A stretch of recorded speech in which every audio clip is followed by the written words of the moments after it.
जब हम किसी किताब को पढ़ते या सुनते हैं तो हमारे मन में बहुत सारे प्रश्न आते हैं। कुछ प्रश्नों के उत्तर हमें किताब में ही मिल जाते हैं, लेकिन कुछ प्रश्नों के उत्तर हमें खुद ही ढूंढने पड़ते हैं। इसी प्रकार ये किताब भी हमारे सामने बहुत सारे सवाल लाती है। कुछ के उत्तर बताती है, कुछ के उत्तर खोजने के लिए हमें मजबूर करती है। यह किताब आपके अंदर की रियल रिच मानसिकता को बाहर लाने का प्रयास करती है। यह किताब आपको न केवल गलत रास्ते पर जाने से रोकती है, बल्कि गलत रास्ते को पहचानने में भी मदद करती है। वित्तीय साक्षरता यानी कि फाइनेंशियल एजुकेशन के साथ साथ यदि आपको वित्तीय सुरक्षा यानी कि फाइनेंशियल सिक्योरिटी और वित्तीय स्वतंत्रता यानी कि फाइनेंशियल फ्रीडम का रास्ता मिल जाए तो मेरे दोस्तों मंजिल दूर नहीं है, बस जरूरत है तो सही दिशा में कदम बढ़ाने की। एक मशहूर कहावत है, पूत कपूत तो धन क्यों संचय, पूत सपूत तो धन क्यों संचय। इसका अर्थ है कि यदि आपका बेटा नालायक निकल जाए तो उसके पास रखा पैसा भी बर्बाद हो जाएगा, और यदि आपका बेटा समझदार निकल जाए तो वह खुद से ही पैसा बना लेगा। यह कहावत हमें यह शिक्षा देती है कि अपनी आने वाली पीढ़ी के लिए धन संचय पर ज्यादा मेहनत करने की जरूरत नहीं है। मजे की बात यह है कि यह कहावत ऐसे लोग उपयोग में बहुत लाते हैं जिनके खर्चे बहुत ज्यादा हैं, और उन्होंने अपने आने वाली पीढ़ी के लिए कुछ बचाया भी नहीं है। जब लोग उनसे बोलते हैं कि खर्चा कम करना चाहिए, तब वो हंसी मजाक में कहावत बोल ही देते हैं। अब आप सोच रहे होंगे कि जब ये कहावत बड़े बुजुर्ग बोल कर गए हैं तो गलत कैसे हो सकता है। आप बिल्कुल सही हैं, क्योंकि बड़े बुजुर्ग आने वाली पीढ़ी के लिए बोल कर गए हैं, लेकिन आपको पूरी जिंदगी शांति से जीने के लिए और आने वाली पीढ़ी के लिए थोड़ा बंदोबस्त करने के लिए कुछ न कुछ धन का संचय तो करना ही पड़ेगा। आम आदमी अपनी फाइनेंशियल प्लानिंग को लेकर जागरूक नहीं रहता, और इसका सबसे बड़ा कारण है कि वो भविष्य की अनिश्चितताओं को भूलकर केवल वर्तमान में ही खुश रहने के बारे में सोचता है। वही कुछ लोग अपनी फाइनेंशियल प्लानिंग को लेकर बहुत ज्यादा ही जागरूक हो जाते हैं और भविष्य के सपने के लिए अपने वर्तमान को ही भूल जाते हैं। एक समय ऐसा आता है जब वो प्लानिंग धीरे धीरे चिंता बन जाती है, और तब यह स्थिति बहुत गंभीर हो जाती है। आपको यह समझना होगा कि समय बहुत तेजी से बदल रहा है, और इस बदलते दौर में आपको अपने आप को स्थिर रखना पड़ेगा, फिर चाहे वो इमोशन हो या फाइनेंस। मुझे लगता है कि हमारी फाइनेंशियल प्लानिंग बहुत हद तक हमारे इमोशन और मेंटल हेल्थ पर निर्भर करती है। आपने अपने पास भी ऐसे बहुत सारे लोगों को देखा होगा जो एक तरह का ही व्यापार करते हैं, लेकिन कुछ समय बाद उसमें से कुछ लोग बहुत सफल हो जाते हैं और कुछ असफल। अब आप सोचिए कि सबकी स्थिति शुरुआत में एक जैसी रही होगी, लेकिन बाद में परिणाम अलग अलग देखने को मिलते हैं। तो आपको यह जानकर हैरानी होगी कि जो लोग फाइनेंशियली असफल हो रहे हैं उनका सबसे बड़ा कारण यह है कि वो लोग अपने आप को फेक रिच बताने की कोशिश में अपना फोकस ही खो देते हैं। मैंने कई ऐसे व्यापारियों को देखा है जिन्होंने व्यापार में बड़े बड़े लोन लिए हैं, और उस लोन से उन्होंने अपने जीवन को बहुत लग्जरी बना लिया। और ऐसे व्यापारी भी हैं जिन्होंने व्यापार में लिए हुए लोन का उपयोग केवल व्यापार को बढ़ाने के लिए किया, ना कि व्यक्तिगत विलासिता और अपने शौक को पूरा करने के लिए। अब आप समझ ही गए होंगे कि फेक रिच बनने के चक्कर में हमारी क्या दुर्दशा हो सकती है। इस तरह कई आम आदमी जो कॉर्पोरेट कंपनियों में काम करते हैं, अपनी सोसाइटी और अपने दोस्तों के बीच खुद का स्टेटस बनाने के लिए कुछ भी कर सकते हैं, फिर चाहे वो विदेश यात्रा हो या फिर महंगा मोबाइल फोन। वहीं कुछ लोग ऐसे भी हैं जो अपनी जरूरत के हिसाब से खर्च करने की आदत को बनाए रखते हैं, और उसके लिए दिखावा करना कोई मायने नहीं रखता। अब आप कुछ वर्षों के बाद परिणाम की कल्पना कर सकते हैं। जब लोग बढ़ती उम्र में जॉब से थकने के बाद भी मजबूरी में संघर्ष करते रहते हैं, अब इसी तरह स्टूडेंट्स की स्थिति तो और भी गंभीर होती है, क्योंकि उनकी आमदनी कुछ नहीं है। फैशन और दोस्तों के साथ अपने स्टेटस को बनाए रखने के लिए उनके पास बस एक ही बैंक होता है, और वह माता पिता का बचत बैंक है। यहाँ से स्टूडेंट्स की खर्चीली आदत बनती है, जो भविष्य में शायद तकलीफ का कारण बन सकती है। पढ़ाई लिखाई के बाद अच्छा पैकेज लग गया तो फिर कोई दिक्कत नहीं है, लेकिन अगर पैकेज कम हुआ या आमदनी उतनी नहीं हुई जिससे आप अपनी पुरानी आदतों को पूरा कर सके, तो फिर आप एक नए चक्रव्यूह में फंसने को तैयार हो जाइए। यह चक्रव्यूह है क्रेडिट कार्ड। क्रेडिट कार्ड का जाल जो पेट्रोल पंप से लेके मॉल तक आपको ढूंढ रहा है। अब इसी जगह पर मैं ऐसे स्टूडेंट्स की बात करूंगा जो फैशन और दोस्तों के साथ स्टेटस को बनाने में कोई रुचि नहीं रखते और अपने समय को खुद का भविष्य बनाने में लगाते हैं। ऐसा नहीं है कि वो एंजॉय नहीं करते, वो भी एंजॉय करते हैं, लेकिन उन्हें दायरा पता होता है उनका। यहाँ मैं भविष्य का आईना दिखाने की एक ऐसी कोशिश कर रहा हूं जो आपको ऐसी स्थिति से बचने के लिए अभी से ही फाइनेंशियल प्लानिंग की तरफ लेके जाएगी। यह पूरा खेल आपके माइंडसेट का है, जिसे आपको समझना बहुत जरूरी है। यह किताब आपको फाइनेंशियल प्लानिंग के साथ साथ सही दिशा में सोचने और काम करने का सही रास्ता बताएगी। फेक रिच वैसे तो नाम से ही समझ आता है, कि ऐसे अमीर लोग जो वास्तव में अमीर नहीं हैं, लेकिन वो अमीर दिखने के लिए कोई कसर नहीं छोड़ते। ये ऐसे टेम्पररी रिच लोग होते हैं जो अमीर दिखने के लिए किसी भी हद तक जा सकते हैं। आज देश में फेक रिच एक कम्युनिटी बन गई है। आपके लिए ऐसे लोगों की पहचान करना ज्यादा मुश्किल नहीं है, क्योंकि इनमें से कुछ गुण आपको आसानी से देखने को मिल जाएंगे। ये लोग अपनी कमाई का अधिकतर हिस्सा केवल अमीर दिखने के लिए खर्च करते हैं। इनके हिसाब से अमीर दिखने से समाज में इज्जत, परिवार में पूछ परख, दोस्तों में वाहवाही बढ़ती है। अपनी लग्जरी लाइफस्टाइल को दिखाने के लिए ये लोग एक्सपेंसिव चीजें खरीदने पर ज्यादा जोर देते हैं। इनके लिए अपने शौक को पूरा करना सबसे ज्यादा जरूरी होता है, फिर चाहे लोन ही क्यों न लेना पड़े। ये लोगों को बड़े बड़े शौक की आदतों के लिए प्रेरित करने में पीछे नहीं हटते। आपने अपने आसपास कुछ ऐसे लोग जरूर देखे होंगे जिनकी सैलरी बहुत कम है, लेकिन वो लोग अपने शौक के लिए किसी भी हद तक जा सकते हैं। देश में आईफोन के लिए जो पागलपन दिखता है, क्या वो फेक रिच मानसिकता को नहीं दर्शाता? हमारे दोस्तों के पास आईफोन है तो हमारे पास भी आईफोन होना चाहिए, और कोशिश तो यहां तक की जाती है कि सबसे लेटेस्ट वर्जन हो तो सोने पे सुहागा। सैलरी कम हुई तो क्या हुआ, हमारे पास क्रेडिट कार्ड, EMI ऑप्शन है ना, धीरे धीरे करके चुका देंगे। इसके बाद हद तो तब हो जाती है जब उस EMI को चुकाने के लिए भी एक पर्सनल लोन लेना पड़ता है। जनाब को फोन का नया वर्जन इसलिए नहीं लेना है कि इनके पुराने फोन की कुछ दिक्कतें हैं, बल्कि इसलिए लेना है क्योंकि ये अपने ऑफिस में काम करने वाले लोगों को दिखा सके कि इनके हाथ में सबसे महंगा फोन है। दरअसल ये महंगा फोन इनके लिए सोसाइटी में ज्यादा इज्जत पाने की चाबी है। इन्हें लगता है कि अगर इनके हाथ में महंगा फोन नहीं होगा तो लोग इनको गरीब समझकर इनकी इज्जत कम करेंगे। अब भले ही इस झूठी इज्जत के लिए इनको अपने घर का मासिक बजट बिगाड़ना पड़े, या भले ही माँ बाप को कुछ महीनों तक पैसे ना भेजना पड़े। आपको लग रहा होगा कि वास्तव में ऐसा ही हो रहा है। हाँ जी, हम फेक रिच मानसिकता में इतने उलझते जा रहे हैं, कई घरों में कारें चलाने के लिए कम, जलाने के लिए ज्यादा रखी हुई है, फिर चाहे खुद को ही EMI में क्यों ना देना पड़े। ऐसे कई उदाहरण आपको देखने को मिल जाएंगे जहां आप फेक रिच मानसिकता को देख सकते हो। यह मानसिकता लोन और EMI पर विदेश की यात्रा, शादियों में होने वाले जरूरत से ज्यादा खर्चे, घर के आलीशान इंटीरियर से लेकर आपके फैशन डिजाइनर के कपड़ों तक फैल चुकी है। आजकल बिजनेस को बढ़ाने के लिए, बड़े बड़े लोगों से नेटवर्क बनाने के लिए उनके जैसा दिखना पड़ता है। अब इसके लिए फिर चाहे हमें हार्ले डेविडसन खरीद कर उनके साथ राइड करनी पड़े, या महंगे से महंगे पब में देर रात तक शराब पीनी पड़े, या कोई और भी नशा करना पड़े। आगे कुछ फैक्ट्स बताए गए हैं जिसे जानकर आपको पता चलेगा कि भारत में कितने लोग फेक रिच मानसिकता के साथ जिंदगी जी रहे हैं। फाइनेंशियल ईयर 2020-21 के आंकड़े के अनुसार प्रति व्यक्ति आय की वृद्धि 8% से ज्यादा है, मगर प्रति व्यक्ति कर्ज का दर 17% से ज्यादा बढ़ा है। इसका मतलब है कि लोग जो भी आय कमा रहे हैं उससे दोगुनी के बराबर खर्च कर रहे हैं, और अगर खर्च करने के लिए पैसे नहीं हैं तो फिर वो लोन लेकर खर्च कर रहे हैं।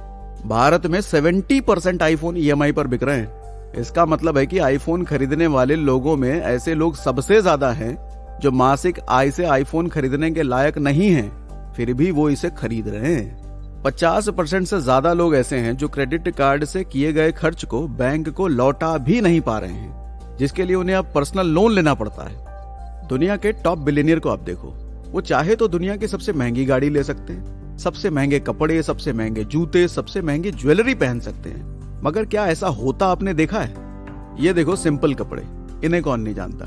ये हैं देश के सबसे अमीर घराने के व्यापारी, जिनके यहाँ शादी में बड़े से बड़े सेलिब्रिटी भी खाना परोसते हुए दिखते हैं। मुकेश धीरूभाई अंबानी जी का पहनावा बहुत ही साधारण है, और वो ऐसी ही सादगी पूर्ण जिंदगी जीना पसंद भी करते हैं। वॉरेन बफे, नारायण मूर्ति, रतन टाटा, आनंद महिंद्रा, राकेश झुनझुनवाला, ये सब साधारण और सादगी पूर्ण जिंदगी जीना पसंद करते हैं। आपने स्वर्गीय राकेश झुनझुनवाला को तो देखा ही होगा, जब वे हमारे देश के प्रधानमंत्री जी से मिलने बिना प्रेस वाली ड्रेस पहनकर भी चले गए थे।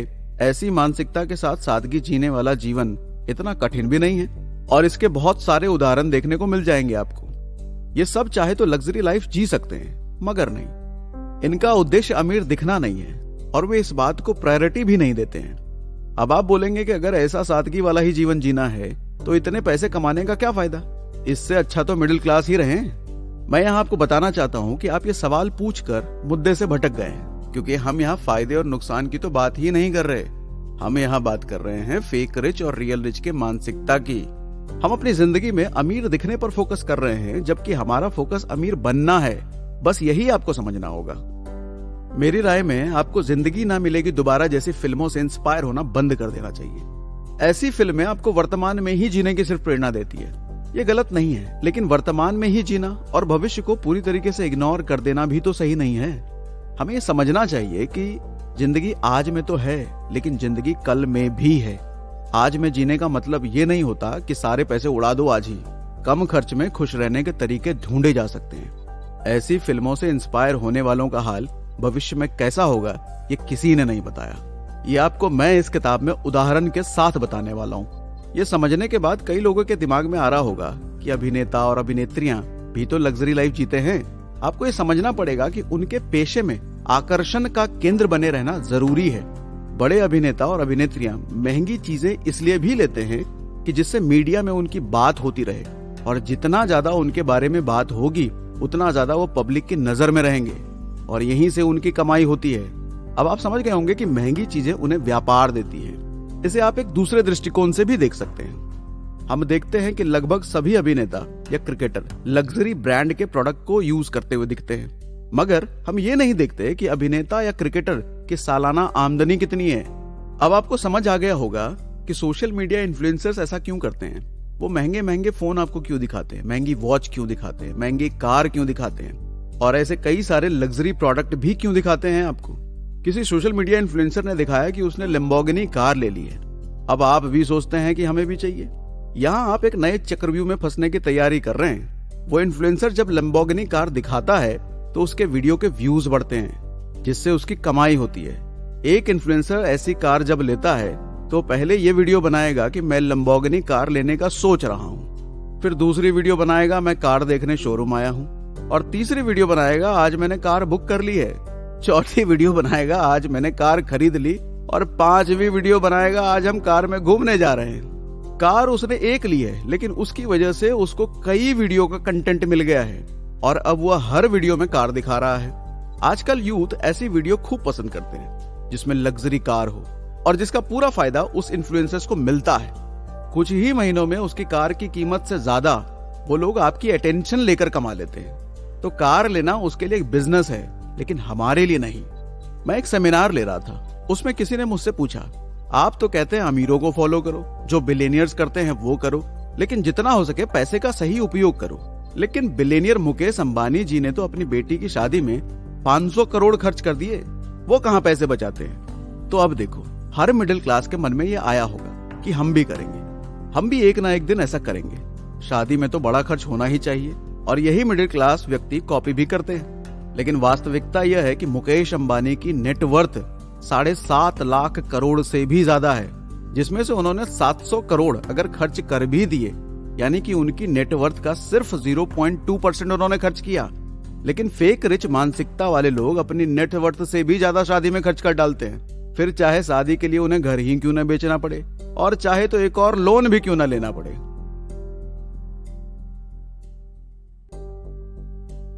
मैंने देखा है कि अक्सर रियल रिच महंगी प्रॉपर्टी या महंगी कार खरीदते जरूर हैं, लेकिन इससे वो लोग अपने बिजनेस को भी इनडायरेक्टली फायदा पहुंचा रहे होते हैं। इससे एक तो उनकी टैक्स सेविंग होती है, और दूसरी ओर सोसाइटी में इन्फ्लुएंस करके अपने बिजनेस को सीधा फायदा पहुंचा देते हैं। आप ध्यान से देखेंगे तो आपको एक बहुत गहरी बात समझ में आएगी कि रियल रिच आदमी केवल नेटवर्क ही बनाता नहीं है, बल्कि उस नेटवर्क को मोनेटाइज भी करता है। इसके जस्ट अपोजिट फेक रिच मानसिकता में लोग नेटवर्क बनाने और दिखावे के चक्कर में फंस जाते हैं। वो नेटवर्क को मोनेटाइज नहीं कर पाते और खुद के ऊपर एक लायबिलिटी अलग से ले लेते हैं। कुल मिलाकर ये लोग बेवकूफ ही बन जाते हैं। अब आप ही बताइए, आपको बर्बाद कौन कर रहा है? हाँ जी, आपको बर्बाद कर रही है आपकी फेक रिच की मानसिकता। इसी तरह हम जिस सोसाइटी में रहते हैं वहां सभी के पास कार है, तो फिर हम भी कार ले लेते हैं, बिना ये जाने कि उनके सोर्स ऑफ इनकम कितने हैं, उनकी सेविंग और उनकी इन्वेस्टमेंट कितनी है, उनकी फैमिली में कितने लोग कमाने वाले हैं और कितने खाने वाले हैं। बिना ये सब देखे हम सिर्फ ये देखते हैं कि हमारे पड़ोसी ने कार ले ली है तो हमारे पास भी होनी चाहिए, चाहे वो लोन लेकर ही क्यों ना आए। आज ज्यादातर लोग शहरों में फ्लैट इसलिए लेते हैं क्योंकि उनके ऑफिस के कलीग ने किसी बिल्डर की सोसाइटी में फ्लैट बुक कराया है, जिसमें स्विमिंग पूल है, जिम है, पार्क, ये सब कुछ सोसाइटी के अंदर ही है। उसे लेने के लिए बैंक से बड़ी आसानी से लोन भी मिल गया है। ये सब सुनकर आपको लगता है कि ये तो आप भी कर सकते हैं, बैंक से लोन तो आपको भी मिल जाएगा। फिर आप भी बड़े मजे से जिम और स्विमिंग पूल वाली सोसाइटी में रह पाएंगे और इसी बहाने अपना घर भी हो जाएगा, वो भी बड़े शहर में। रिश्तेदारों को बताएंगे तो अलग ही इज्जत बढ़ेगी। मगर कुछ महीने उस सोसाइटी में रहने के बाद पता चलता है जिस स्विमिंग पूल और जिम को देखकर हमने फ्लैट लिया था उसके लिए तो समय ही नहीं मिल रहा। महीनों गुजर गए, स्विमिंग पूल की शक्ल भी नहीं देखी, मगर हर महीने उसका मोटा सा मेंटेनेंस चार्ज जरूर भरना पड़ रहा है और बैंक की ईएमआई अलग से हर महीने की आधी सैलरी खा जाती है। जिस मजे से सोसाइटी में फ्लैट लिया था अब वही मजा गले का फंदा बन चुका है। कई बार मन करता है कि इसे बेचकर रेंट पर रहें, मगर इसमें दो बड़ी बाधाएं हैं। पहली ये कि फ्लैट की कीमत अच्छी नहीं मिल रही और दूसरी ये कि अगर अपना फ्लैट बेचकर रेंट पर रहेंगे तो दोस्त, पड़ोसी, रिश्तेदार क्या बोलेंगे, जिनसे फेसबुक, इंस्टाग्राम और व्हाट्सएप मैसेज करके बताया था कि हमने भी अपना फ्लैट एक ऐसी सोसाइटी में ही ले लिया है जिसमें स्विमिंग पूल है। वो सब क्या कहेंगे? बीवी के ससुराल वाले क्या समझेंगे? दामाद के पास पैसे खत्म हो गए क्या? ऑफिस वाले भी मजाक उड़ाएंगे। ये सब सोचकर हर महीने चुपचाप वो दर्द बस सहते जा रहे हैं। मेरे हिसाब से सोच और संगत ये दोनों ही एक दूसरे के पूरक होते हैं। जैसी हमारी सोच होती है वैसी ही सोच वालों से हमारी संगत बन जाती है, या फिर यूं कहूं कि जैसी हमारी संगत होती है वैसी ही हमारी सोच बन जाती है। दोनों ही बातें सही हैं, मगर इनमें से सबसे ज्यादा जरूरी ये है कि सही चीज का चुनाव हम कर पाएं। सही संगत सही सोच को जन्म देती है। सोच यानी कि एक विचारधारा, ये स्वयं पैदा नहीं होती है। हमारी परवरिश जिन लोगों के बीच होती है या जिन लोगों को हम सुनते हैं मूवीज में या सोशल मीडिया पर, या जिन लोगों की किताबें पढ़ते हैं या जिन दोस्तों के साथ हम रहते हैं, इन सभी जगहों से हमारे विचार प्रभावित होते हैं और हमारी एक विचारधारा बनती चली जाती है। यह हमारे दिमाग में विचारों के मिश्रण से एक सोच को पैदा करने में एक इनपुट की तरह काम करती है और वही सोच हमारी जिंदगी बनाती है। एक सोच ये हो सकती है कि हम करोड़पति बनेंगे क्योंकि मुझे रोल्स रॉयस लेना है। एक सोच ये भी हो सकती है कि हम करोड़पति बनेंगे क्योंकि हमें खुशहाल जिंदगी जीनी है। दोनों में सोच का ही तो फर्क है। रोल्स रॉयस लेने के बाद आप करोड़पति नहीं रहेंगे क्योंकि आपके पैसे तो कार बनाने वाली कंपनी के पास चले गए। ऐसी सोच आपको फिर से गरीब बना देगी। आपने ऐसे लोगों के बारे में जरूर सुना होगा जो केबीसी में लॉटरी जीतकर करोड़पति बने, लेकिन कुछ समय बाद उनकी जिंदगी पहले से ज्यादा बदतर हो जाती है। संगत से आपके मन में विचार आते हैं और विचारों से सोच बनती है और सोच से ही जिंदगी। आपके रियल रिच या फेक रिच बनने की शुरुआत बहुत पहले आपकी संगत से हो चुकी होती है, मगर आपके आसपास ऐसे लोग नहीं हैं जो आपको बेहतर बनाने के लिए प्रेरित कर सके। तो किताबों की संगत में जाइए, अच्छे यूट्यूब टीचर्स और कोचेस के वीडियोस के संगत में जाइए, लेकिन इनकी पहचान करना आपके हाथ में ही है। जिनकी संगत में आप जा रहे हैं वो आपको सही रास्ता दिखाएंगे या नहीं। मैंने इस किताब में आपको इसी समझ को विकसित करने का प्रयास किया है। ये सोचने का विषय है कि हम फेक रिच मानसिकता के शिकार तो नहीं हो रहे हैं। आपको इस तरह की कम्युनिटी की पहचान करके उनसे दूर रहने की जरूरत है। फेक रिच मानसिकता को आपने अगर नहीं बदला तो ये आपको रियल रिच बनने के बजाय एक दिन बर्बाद कर देगी। एक्सपेंसिव चीजें लेना या लग्जरी लाइफस्टाइल एक नशे की तरह होता है। जितना करते जाएंगे उतना ही और बढ़ाने का मन करेगा। अगर आपने इसको शुरुआत में ही रोक दिया तो सुकून रहेगा। मेरे हिसाब से आपका पहला मकसद फेक रिच मानसिकता से दूरी बनाए रखने का होना चाहिए। उसके बाद अपने पैसों को जरूरत की चीजों में खर्च करें और जिंदगी को अच्छे से एंजॉय करने के लिए समय समय पर विवेकपूर्ण तरीके से पैसों का उपयोग करें। ये बातें आपको रियल रिच बनाने में बहुत मदद करेगी। इस देश में वित्तीय साक्षरता यानी कि फाइनेंशियल लिटरेसी की बात तो सभी कर रहे हैं, लेकिन सभी अपना अपना मतलब निकाल रहे हैं। बैंकिंग संस्थाएं और उससे जुड़े हुए लोग बैंकिंग संबंधी जानकारी देकर उसे फाइनेंशियल लिटरेसी बता रहे हैं। स्टॉक मार्केट में शेयर ट्रेडिंग को फाइनेंशियल लिटरेसी बताया जा रहा है। म्यूचुअल फंड वाले म्यूचुअल फंड निवेश को फाइनेंशियल लिटरेसी बता रहे हैं, लेकिन कोई यह बताने को तैयार नहीं है कि कैसे हम वित्तीय सुरक्षित या वित्तीय रूप से स्वतंत्र हो सकते हैं। किसी भी व्यक्ति के लिए वित्तीय योजना यानी कि फाइनेंशियल प्लानिंग बनाना सबसे जरूरी होता है, क्योंकि इसके बिना आप अपने भविष्य को मजबूत नहीं बना पाएंगे। वित्तीय योजना बनाना इतना मुश्किल काम भी नहीं है, बस आपको योजना के हिसाब से अपने आप को ढालना पड़ेगा। जैसा कि मैंने आपको शुरुआत में बताया कि फाइनेंशियल प्लानिंग के साथ में आपको अपने इमोशंस को भी कंट्रोल करना पड़ेगा। मैं ऐसा इसलिए कह पा रहा हूं क्योंकि फाइनेंशियल प्लानिंग की सबसे बड़ी दोस्त बचत है। आप बचत करेंगे तभी पैसा बनेगा, और पैसा बनेगा तभी तो निवेश के लिए योजना बनाई जाएगी। फाइनेंशियल प्लानिंग की शुरुआत 4 फैक्टर से होती है। पहला अर्निंग यानी कि कमाई, दूसरी स्पेंडिंग यानी खर्च, तीसरी सेविंग यानी बचत, चौथी इन्वेस्टिंग यानी कि निवेश, आप जब कमाने में लग जाते हैं तो बाकी के 3 फैक्टर्स आपके लिए बहुत महत्वपूर्ण हो जाते हैं। फाइनेंशियल लिटरेसी की शुरुआत यहीं से होती है। जब आप इन चारों फैक्टर्स को गहराई से समझ जाते हैं तो आपका महीने का खर्च कितना होना चाहिए, इस पर आपकी पकड़ बन जाए तो फिर मान लीजिए आपके वित्तीय योजना का 50% काम पूरा हो गया। अब इसके बाद आपको हर महीने की बचत का अनुमान लग जाएगा। अब इस बचत में से कितना आपको निवेश करना है और कितना फंड लिक्विड रखना है, यही आपको सोचना पड़ेगा। जब निवेश यानी इन्वेस्टमेंट की बात आती है तो फिर सारे सवाल आपके सामने खड़े हो जाते हैं कि जिसके समाधान के लिए आपको एक एक्सपर्ट की सहायता लेनी पड़ सकती है। अब मैं साधारण शब्दों में कहूं तो भाई ये प्रक्रिया ही फाइनेंशियल प्लानिंग कहलाती है, जो आपको कुछ ही वर्षों में फाइनेंशियली मजबूत और आजाद बना देगी। आपको इन्वेस्टमेंट के बारे में सोचने से पहले बचत के बारे में सोचना चाहिए, और बचत करने के लिए कमाई बढ़ाने के साथ साथ अपने खर्चों को नियंत्रित करना भी जरूरी है। मैंने कई लोगों को निवेश के लिए भी लोन लेते हुए देखा है। इसके 2 ही कारण हो सकते हैं। पहला, आपके पास बचत नहीं है, या फिर आप लालच कर रहे हैं। कुछ ऐसी स्थितियां भी देखी गई है कि लोग अपनी सैलरी को ज्यादा रिटर्न के लिए शेयर बाजार में लगा रहे हैं और अपना खर्चा क्रेडिट कार्ड से कर रहे हैं। अब यदि ऐसी स्थिति में आपके शेयर बाजार के निवेश का रिटर्न नहीं आ पाया और आपकी सैलरी भी निवेश के चक्कर में फंस गई, तो जनाब अब क्या होगा? मेरे हिसाब से रियल रिच की मानसिकता को समझने के साथ आपको फाइनेंशियल प्लानिंग के महत्व को समझना जरूरी है। बिना फाइनेंशियल प्लानिंग के आदमी रियल रिच बनने की दौड़ में शुरुआत से ही बाहर हो जाएगा। एक ऐसा इंसान जो फाइनेंशियल प्लानिंग कर ही नहीं रहा है, वो रियल रिच बनने की दौड़ से शुरुआत से ही बाहर है। एबिगेल जॉनसन ने कहा भी है, रिटर्न बहुत मायने रखता है और यही हमारी पूंजी है।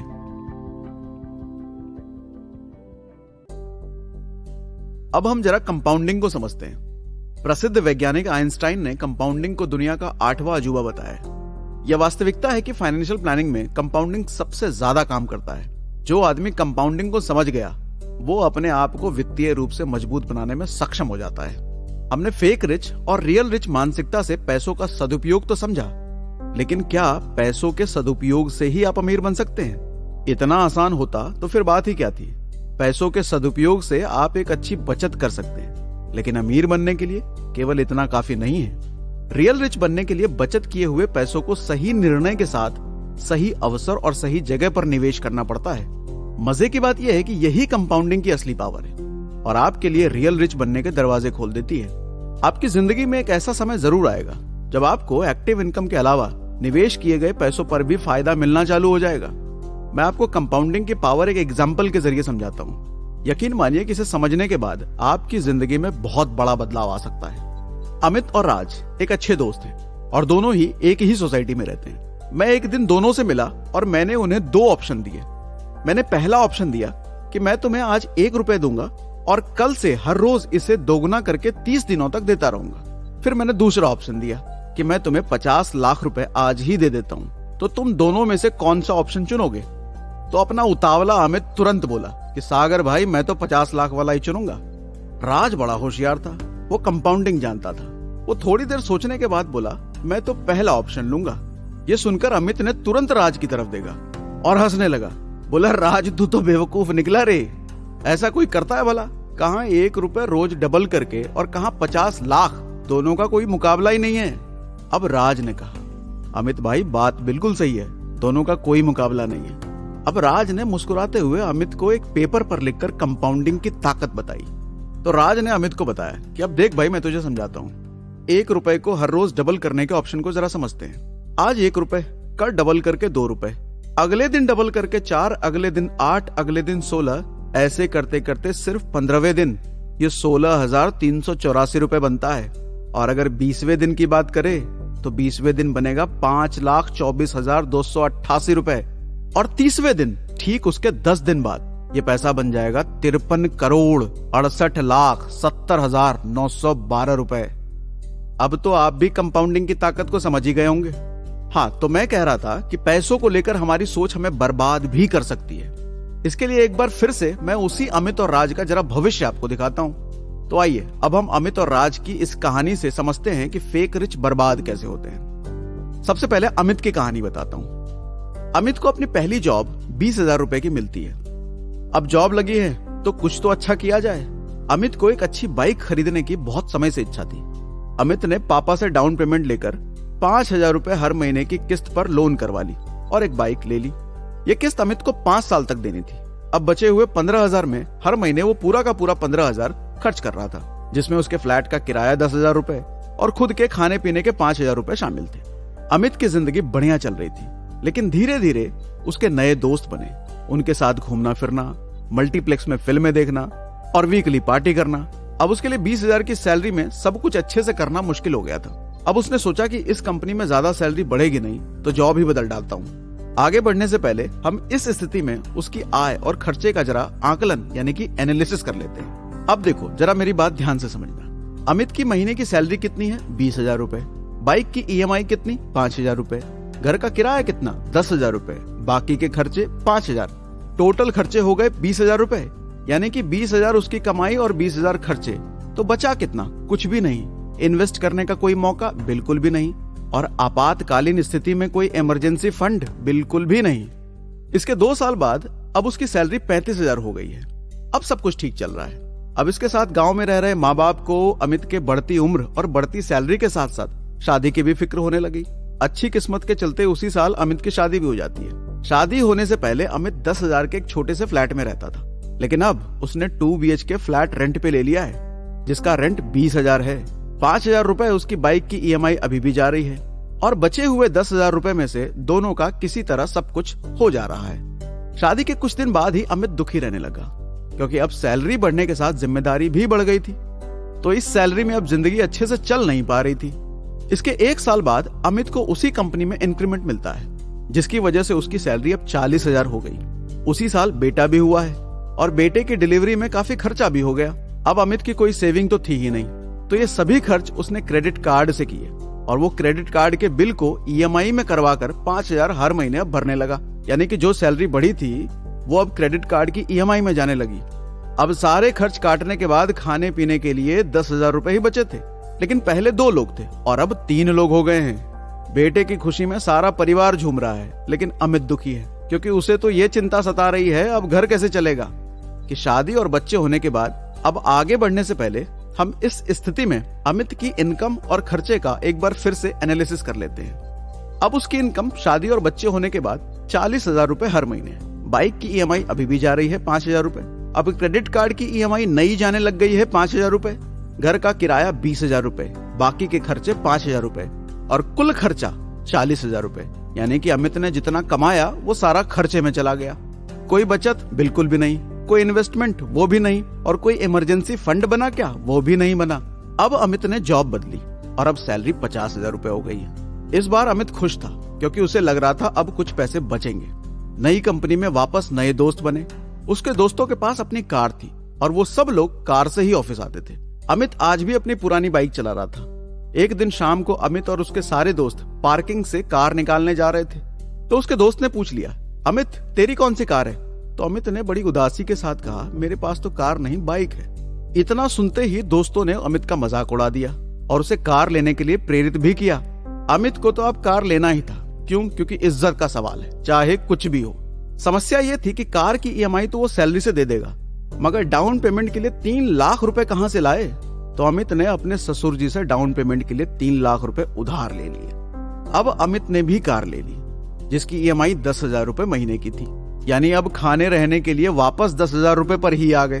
अमित जब 20,000 कमाता था और आज जब 50,000 कमा रहा है, दोनों टाइम में उसकी कोई सेविंग नहीं है। तो जरा यहाँ समझने की कोशिश कीजिएगा, अमित जब 20,000 कमा रहा था उसकी तब भी कोई सेविंग नहीं थी, और आज कमाई 50,000 हो चुकी है, लेकिन फिर भी कोई सेविंग नहीं है। इसी तरीके से संघर्ष करते हुए अमित को जॉब में 20 साल हो गए। अमित की सैलरी अब 1.5 लाख रुपए महीने हो चुकी है, लेकिन आज भी उसकी सेविंग 0 है। अब अमित के पास पहले वाली छोटी कार नहीं है, अब वो बड़ी कार की बड़ी EMI देता है। अब वो रेंट के फ्लैट में नहीं रहता, अब वो अपना खुद का फ्लैट ले चुका है, जिसकी EMI भी देता है। अब तो अमित का बेटा भी बड़ा हो चुका है, तो उसका पढ़ाई का खर्चा भी अच्छा खासा जा रहा है, क्योंकि छोटे स्कूल में वो अपने बच्चे को डाल नहीं सकता, क्योंकि जिस सोसाइटी में अमित रहता है वहाँ के सारे बच्चे बड़े स्कूल में ही जाते हैं। तो अमित की बेइज्जती ना हो जाए, इसलिए किसी तरह अमित ने भी अपने बच्चे का एडमिशन बड़ी स्कूल में ही करा रखा है, जिसकी फीस भी बढ़ी जाती है। अब 20 साल बाद एक बार फिर से अमित की आर्थिक स्थिति का हम जरा आकलन यानी कि एनालिसिस करते हैं। अब अमित कमाता है 1.5 लाख रुपए हर महीने। फ्लैट की EMI देता है 40,000 रुपए हर महीने। सोसाइटी का रखरखाव यानी कि मेंटेनेंस, बिजली बिल सब मिलाकर 15,000 रुपए हर महीने। कार की ईएमआई है 20,000 रुपए। पर्सनल लोन भी ले रखा है जिसके लिए 10,000 रुपए। स्कूल की फीस जाती है 10,000 रुपए। हर महीने का खाना पीना, इधर उधर का खर्चा सब मिलाकर लगभग 30,000 रुपए। अमित ने एक जीवन बीमा भी ले रखा है यानी कि लाइफ इंश्योरेंस। ये बहुत अच्छी बात है, जिसके लिए वो 5,000 रुपए हर महीने प्रीमियम भर रहा है। लेकिन दिक्कत यह है कि जिसकी मैच्योरिटी वैल्यू टोटल 20 लाख रुपए ही है और कुछ एक्स्ट्रा एक्सपेंस को भी कैलकुलेट करें तो 20,000 रुपए वहां भी जा रहे हैं। तो अब टोटल खर्चे अगर अमित के देखे जाएं तो 1.5 लाख रुपए निकल के आते हैं। यानी कि अमित की कमाई भी 1.5 लाख और खर्चे भी 1.5 लाख। अब उसके पास लिक्विड कैश की बात करें तो कोई लिक्विड कैश नहीं है, लेकिन जहां कर्जे की बात करें तो कर्जे में अभी भी अमित है, यानी कि हाई डेट में अभी भी है अमित। संपत्ति के नाम पे उसके पास एक फ्लैट जरूर है, लेकिन बचत कोई भी नहीं। निवेश के नाम पे सिर्फ एक लाइफ इंश्योरेंस। अमित की जिंदगी को देखकर आपको ऐसा नहीं लग रहा कि अमित एक सुनसान रास्ते पर रात को पूरे परिवार के साथ एक ऐसी कार में जा रहा है जिसमें स्टेपनी है ही नहीं। एक ऐसा सुनसान रास्ता जो खतरनाक है, और एक भी टायर अगर पंचर हुआ तो अमित क्या करेगा? पूरे परिवार के साथ कुछ भी हो सकता है। मैं ऐसा इसलिए कह रहा हूँ कि पूरी जिंदगी उसकी कोई सेविंग नहीं है, कोई इमरजेंसी फंड नहीं बनाया उसने। कभी अगर पैसे की जरूरत पड़ गई तो वो कैसे पूरा करेगा? एक और लोन लेकर? शायद यही रास्ता आज के टाइम में लोगों के पास बचा है। आपको क्या लगता है, जब अमित का बेटा बड़ा होकर हायर स्टडीज के लिए जाएगा तो उस समय अमित पैसे कहां से लाएगा? क्या अमित को मन की शांति होगी उस वक्त, या फिर हमेशा परेशान रहेगा? अमित का बेटा जब 20 साल का होगा, अपनी स्टडी खत्म के लिए हायर स्टडीज के लिए जाएगा, उस वक्त अमित की उम्र 60 साल हो चुकी होगी। रिटायरमेंट के समय वो पैसा कहां से लाएगा? अब बड़ा सवाल ये भी है कि अमित के बेटे के घर जॉब नहीं लगी उस वक्त तो घर कैसे चलेगा, और उसके बेटे से उसके रिश्ते कैसे होंगे? और अगर जॉब लग भी गई तो अमित का बेटा भी अमित की तरह उसी बोझ में दबता चला जाएगा। एक बात तो तय है, अमित का बुढ़ापा बहुत तकलीफ में गुजरने वाला है, चाहे उसके बेटे की जॉब लगे या ना लगे। उस बुढ़ापे में वो अपनी जवानी के समय हुई पैसों की बर्बादी के बारे में सोच सोच कर पछता रहा होगा कि काश उस वक्त पैसे बचा लिए होते। संभावना है कि अमित और उसकी पत्नी को बुढ़ापा किसी वृद्धाश्रम में काटना पड़े। दरअसल ये कहानी सिर्फ अमित की नहीं है, बल्कि आज भारत के 100 में से 85 लोगों की यही स्थिति है। जब तक वो लोग पैसे के इस्तेमाल को समझ पाते हैं तब तक बहुत देर हो चुकी होती है। अब आप यहाँ मुझसे पूछ सकते हो कि अमित ने ज्यादा फिजूल खर्च तो किया ही नहीं। वो हर रोज शराब में पैसे नहीं उड़ाता था, गैम्बलिंग में नहीं उड़ाता था, तो वो पैसे कितना भी बचा लेता, बुढ़ापे तक भी वो ज्यादा नहीं बचा पाता। मैं जानता हूँ आप कहानी में इतना खो गए हैं कि शायद कंपाउंडिंग की ताकत को भूल चुके होंगे। कंपाउंडिंग सिर्फ पैसे में नहीं बल्कि आपकी सोच पर भी काम करता है।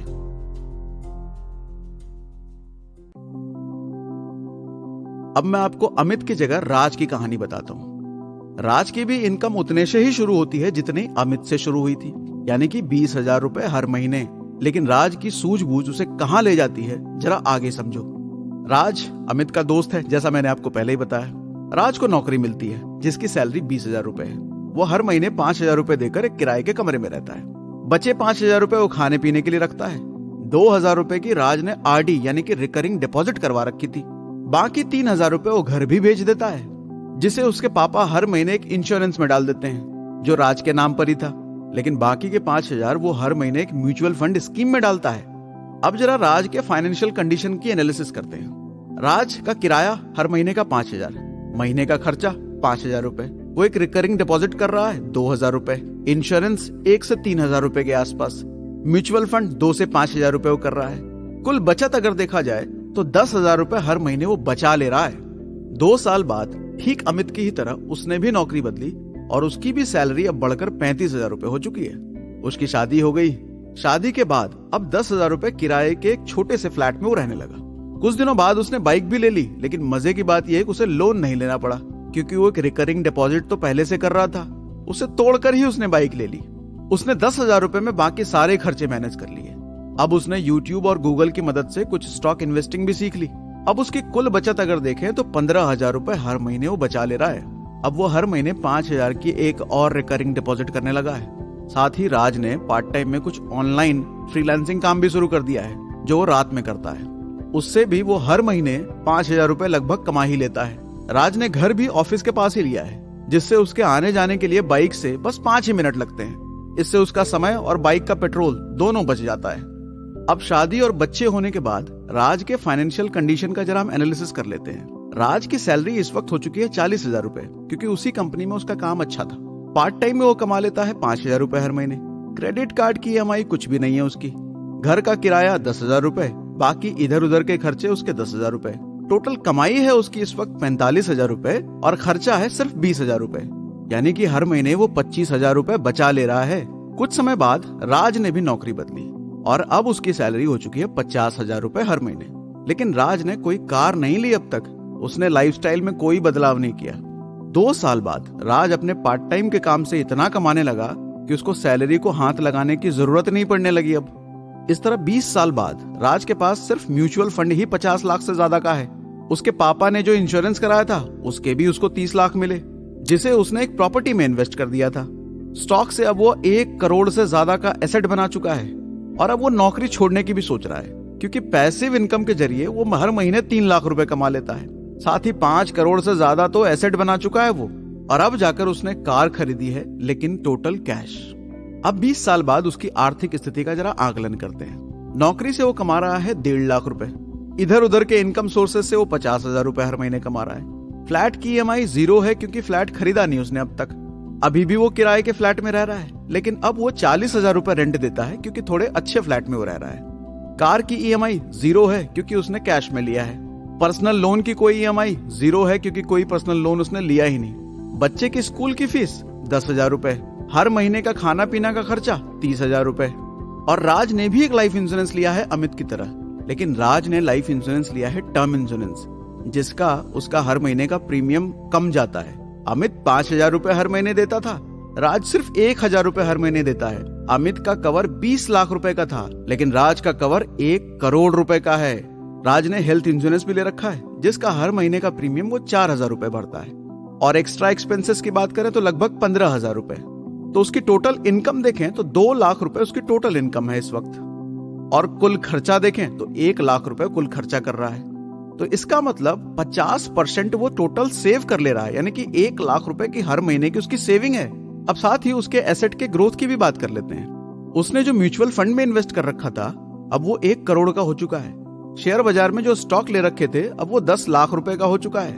और जो उसने जमीन ली थी, उसकी कीमत भी अब 1 करोड़ हो चुकी है, जिस पर राज अब अपना घर बनाएगा, क्योंकि अब उसकी उम्र 40 की हो चुकी है, जिसके लिए उसे कोई लोन भी नहीं लेना होगा, क्योंकि उसने अपने किए हुए इन्वेस्टमेंट का कुछ हिस्सा बेचकर वो पैसा लाएगा और उससे वो घर बनाएगा, यानी कि loan free home at own land.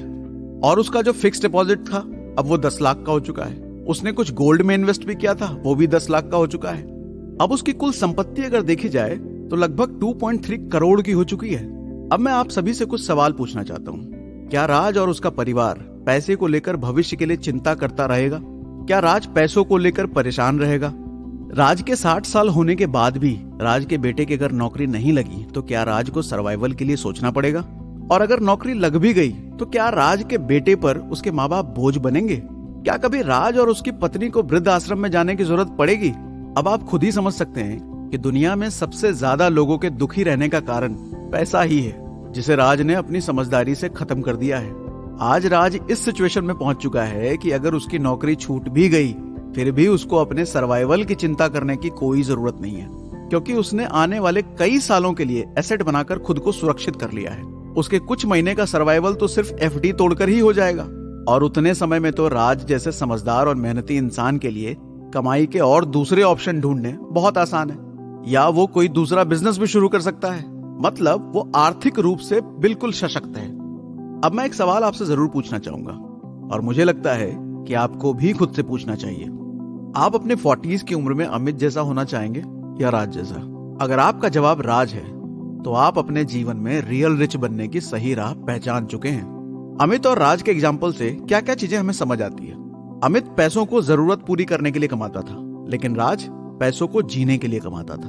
Amit की जब जब सैलरी बढ़ी, उसने खर्चे बढ़ाए, लेकिन राज ने नहीं। अमित के पास जब पैसे नहीं थे, तब उसने अपनी इच्छा पूरी करने के लिए लोन लिया, लेकिन राज ने अपनी इच्छाओं को तब पूरा किया जब उसने बचाकर और इन्वेस्ट कर कर उतने पैसे बना लिए।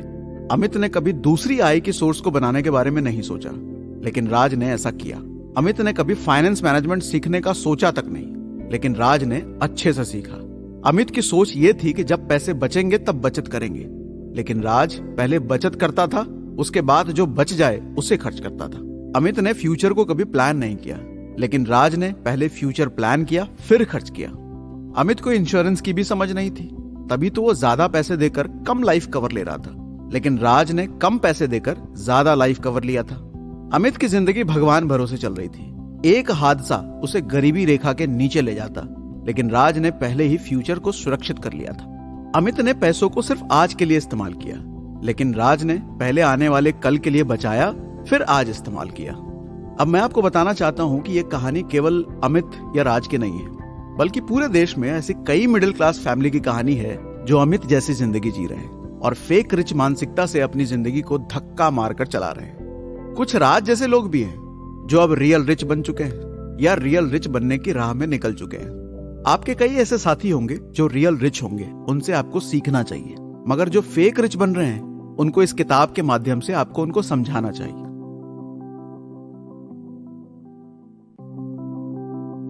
जब भी शिक्षा की बात आती है तो अच्छी शिक्षा नीति को लेकर अलग अलग विचार सामने आते हैं। कोई बड़ा बिजनेसमैन है तो वो कहता है स्कूली शिक्षा से ज्यादा व्यवहारिक शिक्षा काम आती है। जब हम किसी बुजुर्ग से बात करते हैं तो वो हमें स्कूली शिक्षा पर जोर देने की बात करते हैं। इस विषय को लेकर आपके मत भी अलग हो सकते हैं। अब जब बात रियल रिच बनने की है तो आपका प्रश्न यही होगा कि रियल रिच बनने के लिए बच्चों या बड़ों में हमें किस तरह की शिक्षा पर ध्यान देना चाहिए। क्या इसके लिए कोई अलग से शिक्षा है? मेरे हिसाब से शिक्षा अपने आप में एक बहुत बड़ा शब्द है। शिक्षा तो कोई भी हो, फिर चाहे वो स्कूली शिक्षा हो या व्यवहारिक शिक्षा हो, हर व्यक्ति को हर तरह की शिक्षा की जरूरत होती है। हमें कब क्या सीखना है, यदि ये पता चल जाए तो हम शिक्षा का सही महत्व समझ पाएंगे। जब फेक रिच बनने के बाद पता चला कि हम गलत रास्ते पर चले गए हैं और यह एहसास आपको 10 साल बाद हुआ, तब तक समय निकल गया। लेकिन मान लीजिए यह शिक्षा आपको सही समय पर मिल जाती तो मुझे लगता है परिणाम अलग हो सकते थे। अब यह बात तो निश्चित है कि शिक्षा का समय ही आपका परिणाम निर्धारित करता है। आपने देखा होगा कि मध्य वर्ग की बहुत सारी पीढ़ियां ही मध्यम वर्ग में ही सिमट के रह जाती हैं, लेकिन जब भी कोई व्यक्ति उस परंपरा को तोड़कर अमीर बनता है तो आगे की पीढ़ी भी अमीर हो जाती है। बचपन से लेकर ग्रेजुएशन तक पढ़ाई करना और फिर नौकरी की तलाश करना एक बनी बनाई प्रथा है जिसका अधिकांश लोग अनुसरण करते हैं, मगर कुछ लोग इसके उलट कार्य कर देते हैं। वो लोग या तो अमीर बनते हैं या तो किसी काम के रह ही नहीं जाते। अब आपको एक बात समझ में आ गई होगी कि आपको रियल रिच बनने के लिए सही शिक्षा या काम को सही समय पर सीखना पड़ेगा, फिर चाहे आपको ज्ञान की पुरानी नीति को तोड़ना या मरोड़ना ही क्यों ना पड़े। अब रियल रिच बनने के लिए आपको एक शिक्षा देने का सही समय आ गया है। आपको इस किताब से क्या सीखना है? एक कहावत है, जब पूरी दुनिया सोने की खुदाई करने में लगी हो तो आप भी खुदाई करने के बजाय वो सामान बेचो जिससे खुदाई होती है। मेरा मतलब साफ है, आप रिसोर्सेस का उपयोग करें, ना कि कोई आपको अपना रिसोर्सेस बना ले। यदि आप आईएएस की तैयारी करते हैं तो आप आईएएस बने या ना बने, इससे कोचिंग वाले को कोई फर्क नहीं पड़ता। आपके पैसे और समय खराब दोनों होंगे, लेकिन कोचिंग वाले हमेशा ही कमाएंगे। आज देश में ऐसे कई आईएएस टीचर हैं जिनकी कमाई और नेम फेम एक आईएएस से कहीं ज्यादा है, और आईएएस बनने में कोई सीट्स की सीमा भी नहीं है। मैं तो ये कहूंगा, जब भी आप आईएएस की तैयारी कर रहे हो तो सिर्फ इस सोच के साथ ना करें कि आईएएस ही बने, या ध्यान में रखें कि आईएएस नहीं तो टीचर बनने का ऑप्शन तो खुला ही है। इससे आप पढ़ाई के वक्त डरेंगे नहीं और गहराई से पढ़ेंगे। इससे आपका टीचर वाला ऑप्शन हमेशा खुला रहेगा। क्रिकेट में ही देख लीजिए, खिलाड़ी तो जब अच्छा खेलेगा तभी कमाएगा, लेकिन बीसीसीआई तो हमेशा ही अच्छा काम कर रही है। पूरी दुनिया आईपीएल में विराट को स्क्रीन पर देखकर उससे प्रभावित होती है, लेकिन उसके पीछे टीम के जो मालिक हैं, जिन्होंने उसे खरीदा है, वो तो हमेशा ही कमाएंगे।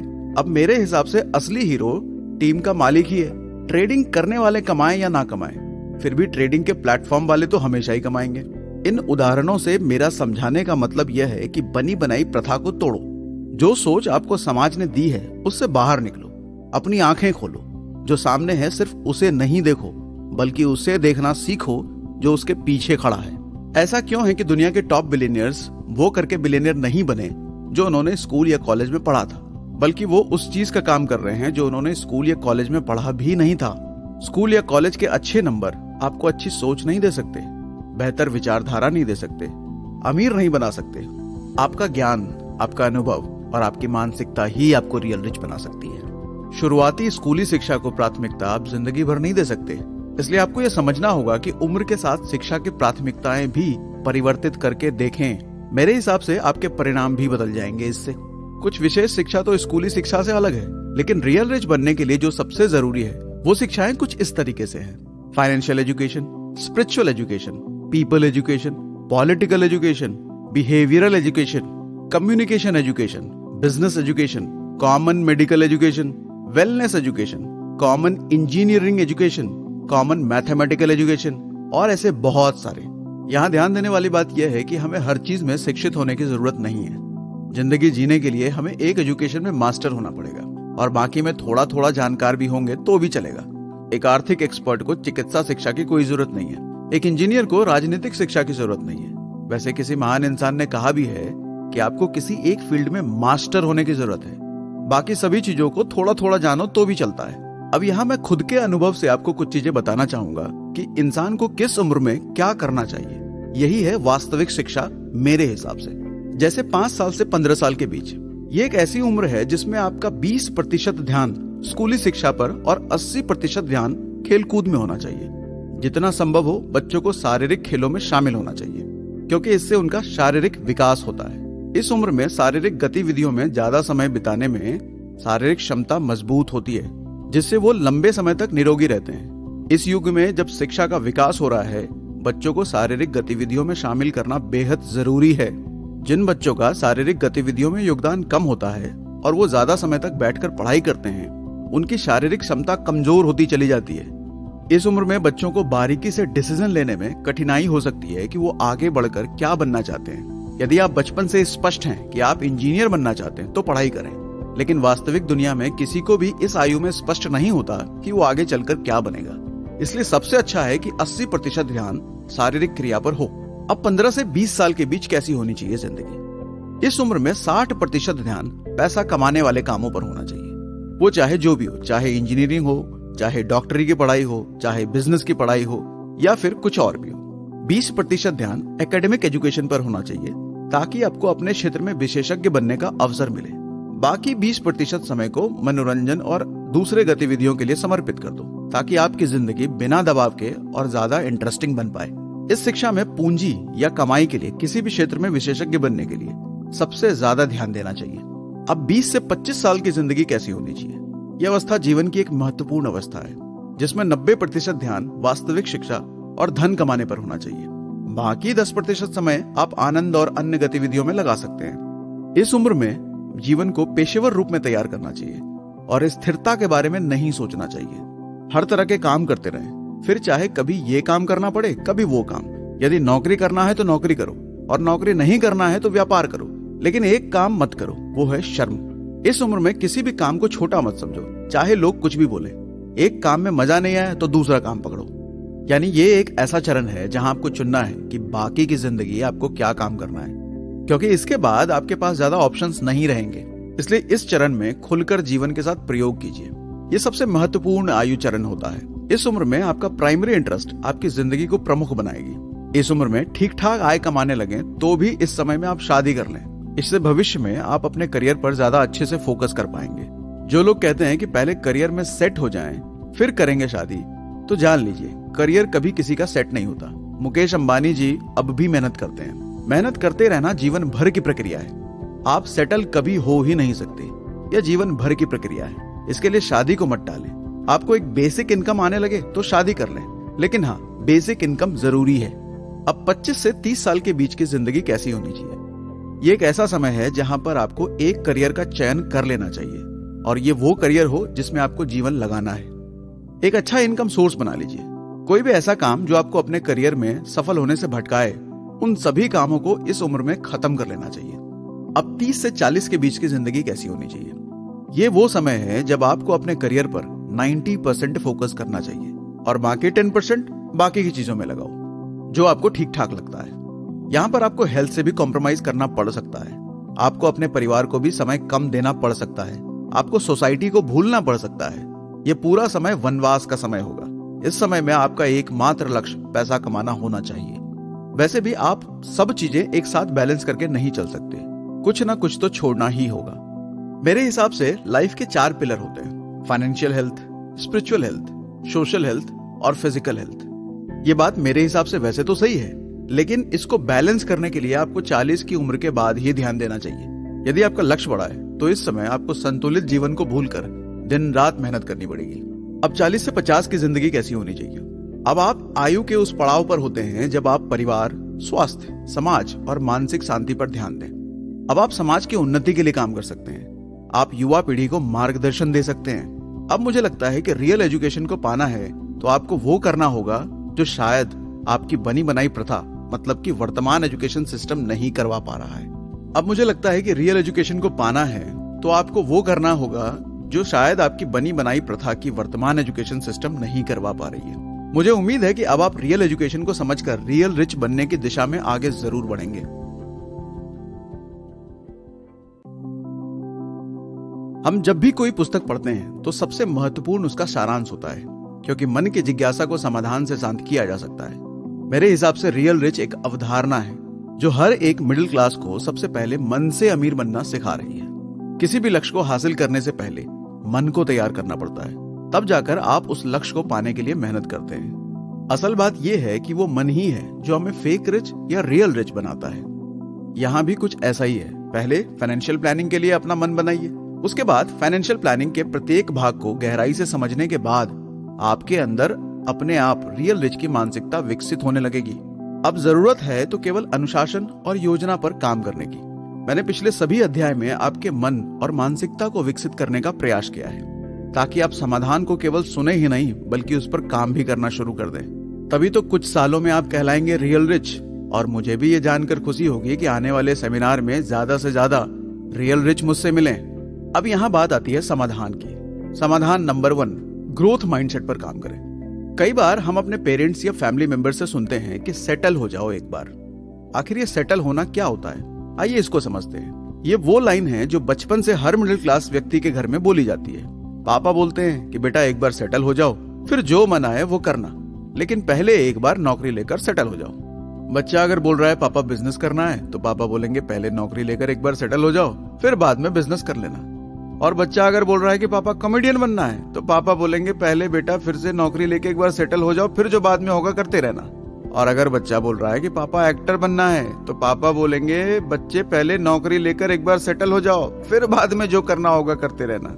और बच्चा अगर बोल रहा है कि पापा इन्फ्लुएंसर बनना है, तो पापा फिर से बोलेंगे पहले नौकरी लेकर एक बार सेटल हो जाओ, फिर बाद में जो करना होगा कर लेना। और बच्चा अगर बोल रहा है कि पापा डिजिटल मार्केटिंग या एडिटर बनना है, तो पापा बोलेंगे क्या, पहले नौकरी लेकर सेटल हो जाओ, फिर बाद में कर लेना। इसका मतलब जिंदगी का पहला गोल ही लाइफ में सेटल होना है, और नौकरी ही सेटल होने का एकमात्र तरीका है। मुझे तो आज तक ये समझ नहीं आया कि सेटल होने की परिभाषा क्या है। मुकेश अंबानी, आनंद महिंद्रा, इलॉन मस्क, नारायण मूर्ति, ये सब बिलियनियर होने के बावजूद आज तक मेहनत कर रहे हैं और कुछ नया करते रहते हैं, क्योंकि उन्हें पता है जीवन में सेटल होने जैसा कुछ होता ही नहीं है। पानी अगर ठहर जाए तो उसमें काई जम जाती है, लोहा अगर एक जगह पड़ा रह जाए तो उसमें जंग लग जाता है, खेतों में अगर फसल लगाकर छोड़ दिया जाए और कुछ नहीं किया जाए तो उसमें भी खरपतवार लग जाते हैं। यानी कि नेचर का एक नियम है, जब भी कोई चीज सेटल हो जाती है तो वो सड़ने लग जाती है। इंसान कभी सेटल होने के लिए बना ही नहीं है। मेरे हिसाब से हमारा माइंडसेट ग्रोथ माइंडसेट होना चाहिए, ना कि सेटल माइंडसेट। मेरे स्कूल का गीत मुझे आज भी याद आता है। कुछ पंक्तियां आपको बताता हूँ। जीवन में कुछ करना है तो मन के हारे मत बैठो, आगे आगे बढ़ना है तो हिम्मत हारे मत बैठो। चलने वाला मंजिल पाता, बैठा पीछे रह जाता। ठहरा पानी सड़ने लग जाता, बहता निर्मल हो जाता। पांव दिए चलने के खातिर, पांव पसारे मत बैठो। आगे आगे बढ़ना है तो हिम्मत हारे मत बैठो। मेरी राय में यदि आपके पेरेंट्स ऐसा नहीं बोलते हैं और आपको आजादी दे रहे हैं, तो मेरे भाई बिल्कुल मत चूकना। अवसर को भुना लेना, क्योंकि आप किस्मत वाले हैं। लेकिन आपके पेरेंट्स सेटल हो जाओ एक बार बोलते हैं, तो उन्हें एक बार ये ऑडियो बुक जरूर सुनवा देना। क्या पता आपकी भी किस्मत खुल जाए। और मुझे पूरी उम्मीद है कि आप इस समाधान से रियल रिच बनने का सफर जरूर तय करेंगे। समाधान number 2, your mindset is game changer. हमने अक्सर कहते हुए सुना है कि हम इतने पढ़े लिखे नहीं हैं, हम तो गांव में रहते हैं, हम तो गरीब घर में पैदा हुए हैं, हमारा तो समय ही ठीक नहीं चल रहा, हमें तो अंग्रेजी नहीं आती। जो लोग ऐसा बोलते हैं ये उनकी लाइंस नहीं है। वो ये समझ ही नहीं पाते कि उन्होंने ये लाइंस किसी और से सुनी है। जब हमें ये लगता है कि ये सब बातें हमारे साथ भी है, तो हमें लगने लगता है कि हम भी नहीं कर पाएंगे। शायद पहली बार जिसने ये लाइंस बोली थी वो कमजोर था, लेकिन आप भी उन्हीं लाइंस का सहारा लेकर खुद को कमजोर बना देते हैं। ये पूरा खेल माइंडसेट का है कि आप किस माइंडसेट के साथ अपने लक्ष्य को देख रहे हैं। अगर आप ये सोचते हैं कि फाइनेंशियल मैनेजमेंट और फाइनेंशियल प्लानिंग बहुत मुश्किल काम है, तो आप उसके लिए कभी मेहनत भी नहीं करना चाहेंगे। इसी तरह जिंदगी में रियल रिच बनना है तो सबसे पहले माइंडसेट को तैयार करो। अमीर बनने की दौड़ में पूरी ताकत के साथ लग जाएं। समाधान नंबर 3, जिंदगी की असली पढ़ाई आपको दुनिया करवाती है, ना कि कोई स्कूल या कॉलेज। एक बच्चा जो बचपन से ही पिताजी के साथ बिजनेस में उनका साथ देता है और साथ ही साथ पढ़ाई भी करता है, दूसरी ओर उस समय बाकी के बच्चे केवल स्कूली शिक्षा ले रहे होते हैं। आपको पता है दोनों में क्या अंतर आएगा? एक बच्चा स्कूली पढ़ाई के साथ साथ व्यवहारिक ज्ञान की प्रैक्टिकल ट्रेनिंग भी ले रहा है, वहीं दूसरी ओर एक बच्चा केवल किताबी ज्ञान ले रहा है। जब आप शुरू से किसी बिजनेस या किसी भी तरह की प्रैक्टिकल ट्रेनिंग अपने माँ बाप से लेते हैं, तो वही आपकी जिंदगी की असली शिक्षा है, जो आपको बिजनेस, जिंदगी या फाइनेंस में दूसरों से अलग बनाएगी। माता पिता द्वारा बच्चों को अर्निंग, सेविंग और इन्वेस्टमेंट की शिक्षा शुरुआत से ही दी जानी चाहिए, ताकि जब वो कमाने लायक हो जाएं, तो रियल रिच बनने की यात्रा पहले दिन से ही शुरू करें।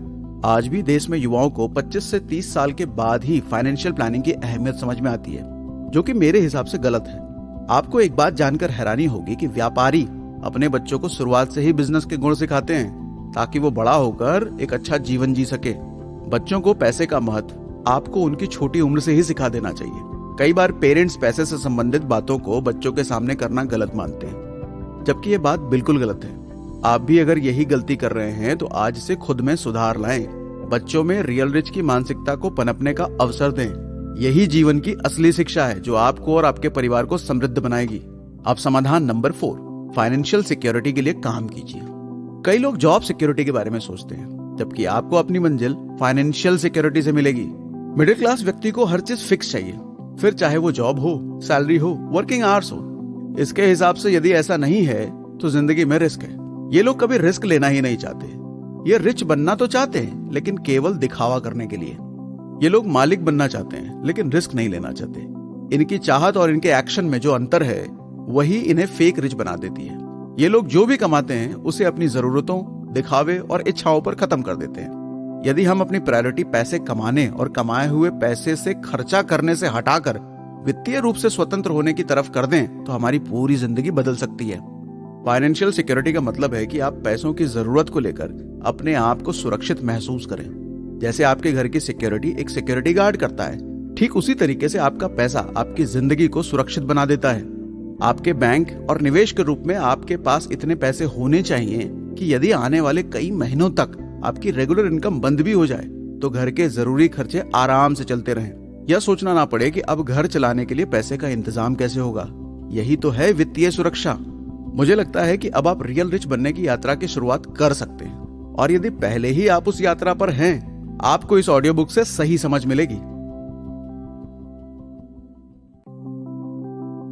रियल रिच बनने के लिए इन्वेस्टमेंट की भूमिका सबसे ज्यादा है। अपने बचत किए हुए पैसों पर एक अच्छा लाभ इन्वेस्टमेंट के जरिए ही कमाया जा सकता है। वैसे तो इन्वेस्टमेंट के कई सारे तरीके हैं, लेकिन उनमें से कुछ प्रमुख तरीकों के बारे में हम डिटेल में चर्चा करेंगे।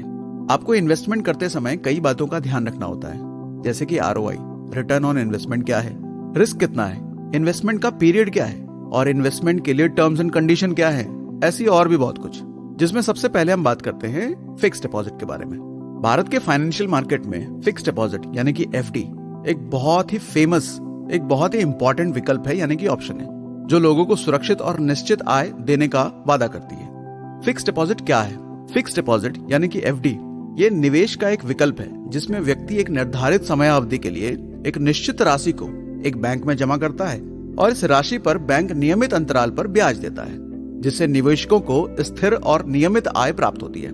फिक्स डिपॉजिट को एक सुरक्षित निवेश के रूप में भी रखा जाता है, क्योंकि इसमें निवेशक अपनी पूंजी को सुरक्षित रख सकते हैं और डिसाइड किए हुए टाइम पीरियड के अंतर्गत ब्याज प्राप्त कर सके, यानी कि इंटरेस्ट ले सके। फिक्स डिपॉजिट काम कैसे करता है? सबसे पहले निवेशक द्वारा फंड डिपॉजिट करना।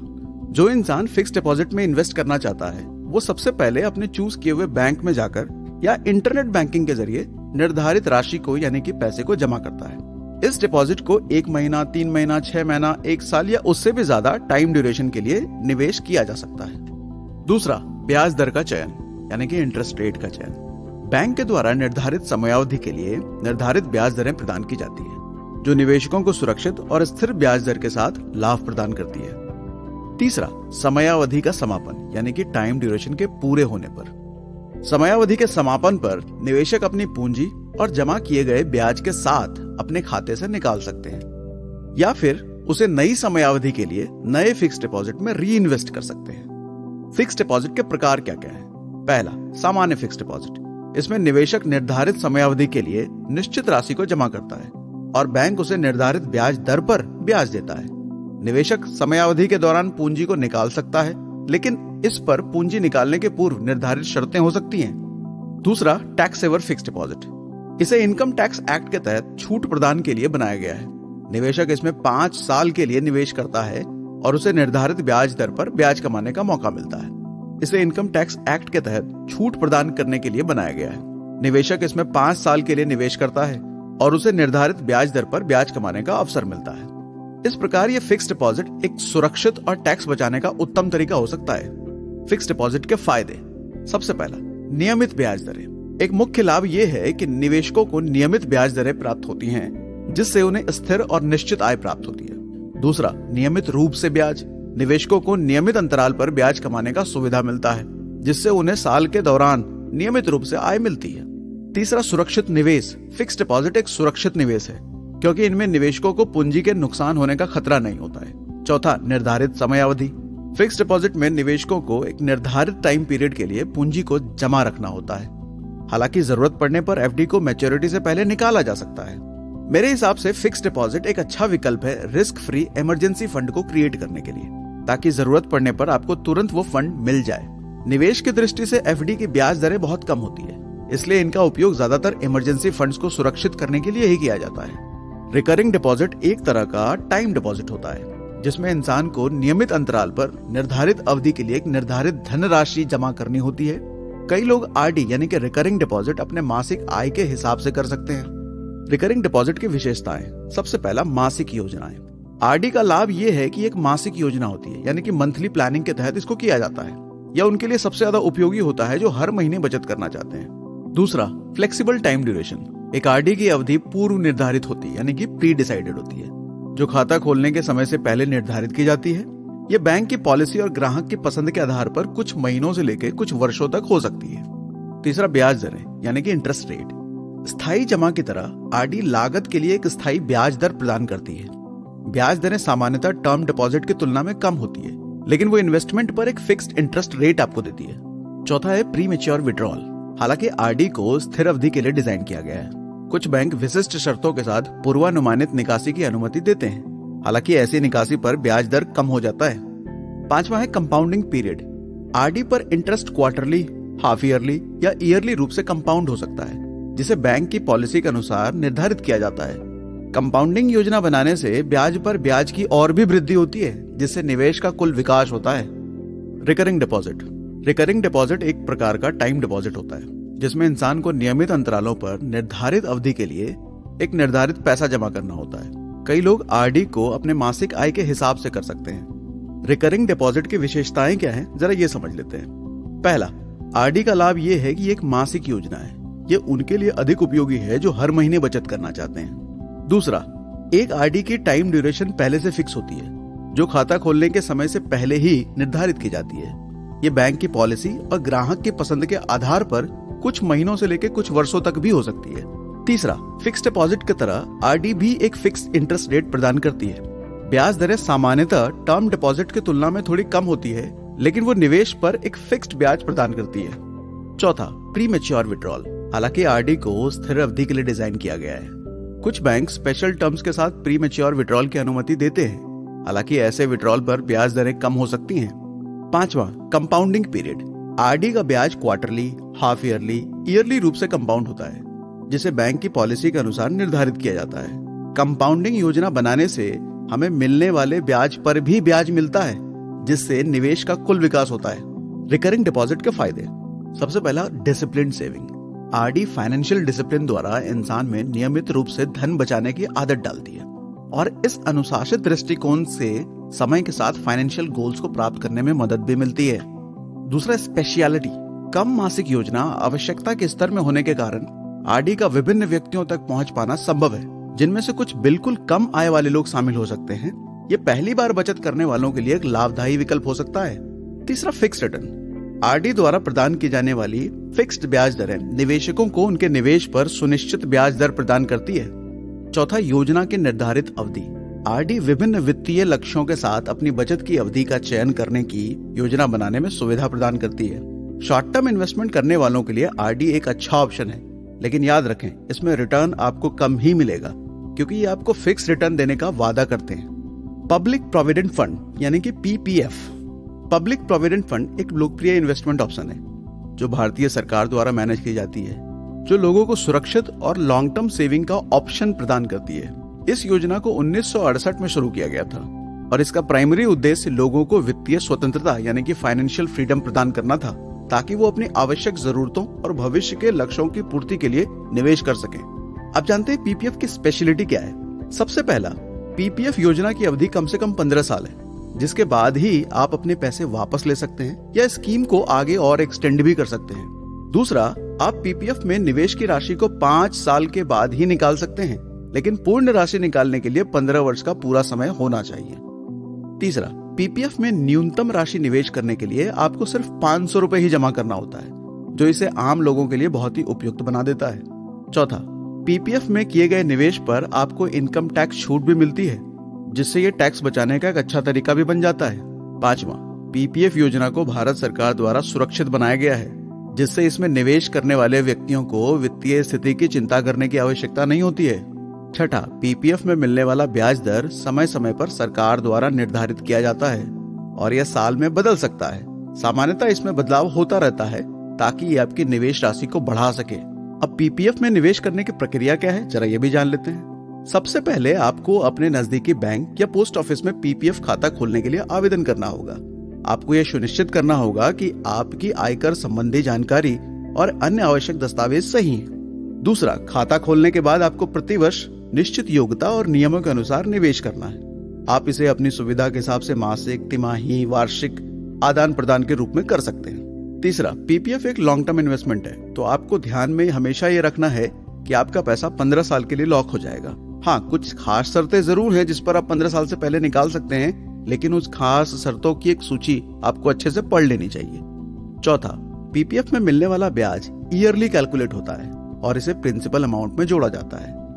पांचवा, निवेश के बाद आपको पीपीएफ प्रमाण पत्र प्राप्त होता है, जिसमें आपके निवेश का सारा विवरण होता है। आप इसे ऑनलाइन या बैंक में जमा करके इसका उपयोग भी कर सकते हैं। पब्लिक प्रोविडेंट फंड यानी कि पीपीएफ एक बहुत ही उत्तम बचत और निवेश योजना है जो लोगों को वित्तीय स्वतंत्रता प्रदान करती है और उन्हें सुरक्षित भविष्य की दिशा में मदद भी करती है। इसका प्रयोग लोगों को बचत करने और समृद्धि की दिशा में बचत करने के लिए किया जा सकता है और ये उन्हें स्थायी आर्थिक सुरक्षा प्रदान करने में मदद भी करता है। इसके साथ ही इसमें मिलने वाली छूट और ब्याज दर, इन दोनों की वजह से ये एक प्राथमिक विकल्प बन जाता है जो इंसान को फाइनेंशियल प्लानिंग करने में बहुत मदद करता है। लाइफ इंश्योरेंस यानी कि जीवन बीमा। इसमें सबसे पहला ऑप्शन है एंडोमेंट इंश्योरेंस का, जो एक जीवन बीमा योजना है और आपको निवेश और जीवन बीमा के लाभ दोनों ही एक साथ प्रदान करती है। ये एक ऐसा बीमा है जिसमें आपको एक निश्चित अवधि के लिए प्रीमियम देना होता है और इस अवधि के समाप्त होने पर आपको निर्धारित योजना और समय के अनुसार एक निश्चित राशि मिल जाती है। इसे जीवन बीमा और निवेश का एक सही मिश्रण कहा जा सकता है जो लोगों को उनके जीवन के विभिन्न लक्ष्यों की पूर्ति में मदद करने के लिए बनाया गया है। अब इसकी कुछ विशेषताएं जान लेते हैं। सबसे पहला, निवेश और जीवन बीमा का संयोजन। एंडोमेंट इंश्योरेंस निवेश और जीवन बीमा के लाभों को मिश्रित करने का एक अच्छा तरीका है। ये आपको एक सुरक्षित भविष्य और आपके लक्ष्यों की पूर्ति के लिए एक निवेश का ऑप्शन प्रदान करता है। दूसरा, एंडोमेंट इंश्योरेंस योजना को एक निश्चित अवधि के लिए बनाया गया है जो आपकी योजना के आधार पर तय की जाती है। इससे आप अपने लक्ष्यों के अनुसार एक निर्धारित अवधि में आवश्यक धनराशि जमा कर सकते हैं। तीसरा, इस योजना में प्रीमियम के नियमित भुगतान की जरूरत होती है, जिससे यह एक धीमी बचत योजना का रूप ले लेती है। यह नियमित भुगतान आपको अपनी योजना को सही तरीके से बनाए रखने में मदद करती है और ये आपको एक स्थिर भविष्य के लिए अश्योर भी करती है। चौथा, दुर्भाग्यवश अगर आपकी मृत्यु हो जाती है तो इस योजना के अंतर्गत आपके परिवार को एक निश्चित राशि मिलती है। इससे आपके परिवार को एक सुरक्षा मिल जाती है। पांचवा, इस योजना में मिलने वाला ब्याज प्रीमियम के आधार पर नहीं बल्कि पूर्ण की गई राशि पर होता है। ये आपको एक निश्चित लाभ का अश्योरेंस प्रदान करता है और ब्याज दरों की परेशानी से बचाता है।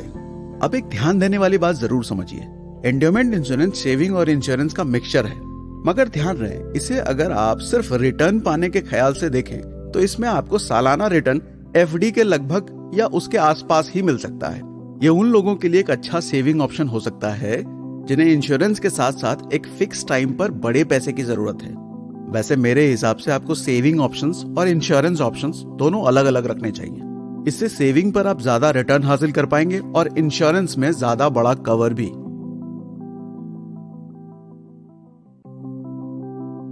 Term insurance. टर्म इंश्योरेंस जीवन बीमा का ही एक प्रकार है जो एक समय अवधि के लिए आपको सुरक्षा प्रदान करता है। यह एक पूर्ण सुरक्षा प्लान है जिसमें जीवन बीमा कंपनी ने पॉलिसी की अवधि के दौरान निर्धारित राशि को नॉमिनी को भुगतान करने का वादा किया है। अगर पॉलिसी कवर करने वाला व्यक्ति अपनी जीवन काल में बच जाता है तो उसे कोई सर्वाइवल बेनिफिट नहीं मिलता और उसका कवर समाप्त हो जाता है। यह बीमा निर्धारित की गई अवधि के दौरान निर्धारित राशि के लिए परिवार को आर्थिक सुरक्षा प्रदान करने के लिए डिजाइन किया गया है। यह एंडोमेंट इंश्योरेंस से बिल्कुल अलग होता है। एंडोमेंट में जहां इंश्योरेंस के साथ आपको सेविंग ऑप्शन भी मिलता है, वहीं टर्म एक प्योर इंश्योरेंस है।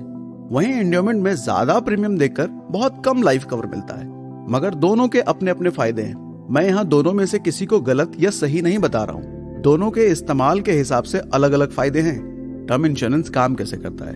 सबसे पहले जिस व्यक्ति को टर्म इंश्योरेंस की जरूरत है वो बीमा कंपनी से पॉलिसी खरीदता है, चाहे ऑनलाइन या ऑफलाइन किसी एजेंट के साथ। दूसरा, पॉलिसी धारक को निर्धारित अवधि के लिए निर्धारित प्रीमियम भरना होता है जिसे वह नियमित अंतराल पर भुगतान करता है। तीसरा, अगर पॉलिसी कवर करने वाले व्यक्ति की मृत्यु पॉलिसी की अवधि के दौरान ही हो जाती है तो बीमा कंपनी द्वारा निर्धारित की गई राशि को नॉमिनी को भुगतान कर दिया जाता है। चौथा, अगर पॉलिसी की अवधि के दौरान पॉलिसी धारक के साथ कोई भी मिसहैपनिंग नहीं होती है तो उसे कोई वित्तीय लाभ नहीं मिलता है और पॉलिसी समाप्त हो जाती है। हालांकि आज के दौर में कई सारे ऐसे टर्म इंश्योरेंस आ चुके हैं जो आपको सर्वाइवल बेनिफिट भी देते हैं। आप उसके बारे में भी डिटेल में जानकारी ले सकते हैं। टर्म इंश्योरेंस प्रमुखता से जीवन की सुरक्षा प्रदान करने के लिए बनाया गया है। इसका मुख्य उद्देश्य परिवार को आर्थिक सुरक्षा प्रदान करना है। दूसरा, टर्म इंश्योरेंस एक ऐसा इंश्योरेंस है जो किसी भी लाइफ इंश्योरेंस के मुकाबले सबसे कम प्रीमियम देकर सबसे ज्यादा लाइफ कवर देने में आपको मदद करता है। मगर ध्यान रहे, यहाँ पर मेरी एक राय रहेगी, किसी भी टर्म इंश्योरेंस के साथ आप सेविंग ऑप्शन ऐड ना करें। आजकल जो टर्म इंश्योरेंस मार्केट में अवेलेबल हैं, वहाँ पर सेविंग ऑप्शन भी ऐड करने का ऑप्शन है, लेकिन जैसे ही आप सेविंग ऑप्शन ऐड करते हैं आपका प्रीमियम बढ़ जाता है। यहाँ पर ये एंडोमेंट इंश्योरेंस की तरह ही बिहेव करने लग जाएगा। तो मेरी राय ये रहेगी, जब भी आप टर्म इंश्योरेंस लें, प्योर टर्म इंश्योरेंस लें जिसमें कोई भी सेविंग ऑप्शन एसोसिएटेड ना हो। हेल्थ इंश्योरेंस, जैसा कि नाम से ही समझ आ रहा है, ये आपके हेल्थ को इंश्योर कर रहा है, आपके स्वास्थ्य की बीमा कर रहा है। और ये बीमा किसी बीमारी के अगेंस्ट भी हो सकता है या फिर किसी एक्सीडेंट के अगेंस्ट भी हो सकता है। किसी बीमारी या फिर कोई एक्सीडेंट की वजह से होने वाला हॉस्पिटल का लंबा चौड़ा बिल, इससे बचने का तरीका आपको हेल्थ इंश्योरेंस प्रोवाइड कराता है। अब जानते हैं कितने टाइप के ये हेल्थ इंश्योरेंस होते हैं। सबसे पहला, इंडिविजुअल हेल्थ इंश्योरेंस। इसमें व्यक्ति अपने लिए सिंगल इंश्योरेंस प्लान खरीदता है जिसमें उसकी स्वास्थ्य स्थिति और आवश्यकताओं के आधार पर प्रीमियम तय किया जाता है। दूसरा, फैमिली हेल्थ इंश्योरेंस। इसमें पूरे परिवार को एक ही बीमा पॉलिसी के तहत कवर किया जाता है जिससे परिवार के सभी सदस्य एक साथ सुरक्षित हो जाते हैं। तीसरा, सीनियर सिटीजन हेल्थ इंश्योरेंस। इसमें वृद्ध व्यक्तियों के लिए एक विशेष बीमा पॉलिसी होती है जो उन्हें उच्च आयु समृद्धि के कारण होने वाली स्वास्थ्य समस्याओं के खिलाफ सुरक्षा प्रदान करती है। चौथा, ग्रुप हेल्थ इंश्योरेंस। इसमें एक समूह के सदस्यों को एक ही बीमा पॉलिसी के तहत कवर किया जाता है, जैसे कि किसी कंपनी के कर्मचारियों को एक कर्मचारी समूह की बीमा पॉलिसी। क्या क्या फायदे हैं हेल्थ इंश्योरेंस के, जरा ये भी जान लें। स्वास्थ्य बीमा चिकित्सा खर्चों का कवर करता है जिससे बीमित व्यक्ति बिना वित्तीय तंगी के उचित चिकित्सा सेवाएं प्राप्त कर सकता है। दूसरा, कई स्वास्थ्य बीमाएं योजनाएं पूर्व निर्धारित लोगों के लिए उपचार का कवर प्रदान करती है जिससे बीमित व्यक्ति को नियमित रूप से निर्धारित चेकअप और इलाज भी मिलता है। तीसरा, परिवार स्वास्थ्य बीमाएं परिवार के सभी सदस्यों को एक ही पॉलिसी के तहत सुरक्षित कर देती हैं जिससे सभी को उचित चिकित्सा सेवाएं मिलती हैं। स्वास्थ्य बीमा की आवश्यकता। सबसे पहले, मेडिकल इमरजेंसी के लिए तैयारी। जीवन में हमेशा कुछ मेडिकल इमरजेंसी किसी के साथ भी हो सकती है, इसलिए स्वास्थ्य बीमा से आप इन मेडिकल इमरजेंसी के लिए तैयार रह सकते हैं। दूसरा, उच्च चिकित्सा खर्च। आजकल का चिकित्सा उपचार खर्च बहुत महंगा हो चुका है। इससे बचने के लिए स्वास्थ्य बीमा का सहारा लेना एक बहुत ही जरूरी विकल्प है। बीमित व्यक्ति की सुरक्षा। स्वास्थ्य बीमा से बीमित व्यक्ति अपनी सेहत की सुरक्षा आर्थिक चिंता के बिना कर सकता है। इन्वेस्टमेंट इन गोल्ड यानी कि सोने में निवेश। सोना एक प्राचीन और प्रमुख धातु है जो समय के साथ लोगों के बीच एक निवेश का एक महत्वपूर्ण साधन बन चुका है। सोने को स्वर्ण भी कहा जाता है और यह सोने के आभूषण निर्माण और सोने की मुद्राओं के रूप में उपयोग में लाया जाता है। ये एक प्रमुख वित्तीय विकल्प है जिसे लोग अपने पोर्टफोलियो में शामिल करते हैं ताकि उन्हें सुरक्षा और लाभ दोनों मिल सके। सोने में इन्वेस्ट करने का लाभ। सोना हमेशा से निवेश का एक अच्छा विकल्प माना गया है। सोना एक फिक्स रिटर्न देने का वादा भले ही ना करे, लेकिन ये वादा जरूर करता है कि फ्यूचर में इसकी वैल्यू बढ़ेगी ही बढ़ेगी। इसलिए इसे सेफ इन्वेस्टमेंट ऑप्शन जरूर माना जा सकता है। सोना आपको फाइनेंशियल सिक्योरिटी के साथ साथ मेंटल सुकून भी देता है, क्योंकि जब हर तरफ से परिस्थिति विपरीत होती है तब सोने का भाव बढ़ रहा होता है। ऐसा नहीं है कि इसका भाव कभी गिरता नहीं है, गिरता भी है, लेकिन लंबे समय में अगर देखा जाए तो सोने का भाव बढ़ेगा ही बढ़ेगा। प्रॉपर्टी इन्वेस्टमेंट यानी कि संपत्ति में निवेश। संपत्ति निवेश एक ऐसा आर्थिक विकल्प है जिसमें लोग धन को विभिन्न प्रकार की संपत्तियों में निवेश करते हैं, जैसे कि जमीन, घर, अपार्टमेंट, व्यावसायिक संपत्तियां या फिर और भी अलग अलग संपत्तियां। इस प्रकार का निवेश आर्थिक सुरक्षा, आवास और धन की वृद्धि दोनों फायदे प्रदान कर सकता है। यहाँ हम संपत्ति के निवेश के महत्व, लाभ और विभिन्न प्रकार के संपत्तियों पर बात करेंगे। संपत्ति निवेश के क्या फायदे हैं? सबसे पहला, आर्थिक सुरक्षा। संपत्ति निवेश एक सुरक्षित और स्थिर निवेश का स्रोत हो सकता है। धन को संपत्ति में निवेश करने से आर्थिक सुरक्षा मिल सकती है, जिससे व्यक्ति आर्थिक अस्तित्व को सुरक्षित महसूस करता है। दूसरा, नियमित आय। अगर आपके पास ऐसी संपत्ति है जिसे आप किराए पर लगा सके, तो किराएदारों से संपत्ति का किराया लेकर नियमित आय प्राप्त हो जाती है। ये एक ऐसी आय होती है जो स्थिर होती है, जो आपको पता है कि हर महीने आपको मिलना ही मिलना है। तीसरा, मूल्य में वृद्धि यानी कि प्रॉपर्टी एप्रिसिएशन। समय के साथ प्रॉपर्टी एप्रिशिएट होती है, यानी कि उसकी मूल्य, उसका वैल्यू बढ़ता है, जिसका सीधा फायदा संपत्ति के मालिक को होता है। चौथा, रेसिडेंशियल प्लेस। संपत्ति निवेश एक आवासीय स्थान भी प्रदान करता है। अगर आपके पास एक ऐसी संपत्ति है, एक ऐसी प्रॉपर्टी है जो कि रेसिडेंशियल प्लेस है, जहाँ पे रहा जा सकता है, तो यह आपको अपने घर होने का भी सुख अनुभव कराता है। अब प्रॉपर्टी इन्वेस्टमेंट के कौन कौन से टाइप होते हैं, जरा ये भी समझ लेते हैं। सबसे पहले होती है रेसिडेंशियल प्रॉपर्टी। आवासीय संपत्ति में घर, अपार्टमेंट या अलग अलग तरह के आवासीय स्थान जहां पर रहा जा सकता है, ये प्रॉपर्टीज आती हैं। दूसरा होता है कमर्शियल प्रॉपर्टी। इसमें आती हैं दुकान, ऑफिसेस, इस तरह की प्रॉपर्टी को हम कमर्शियल प्रॉपर्टी कहते हैं। तीसरा, फाइनेंशियल प्रॉपर्टी।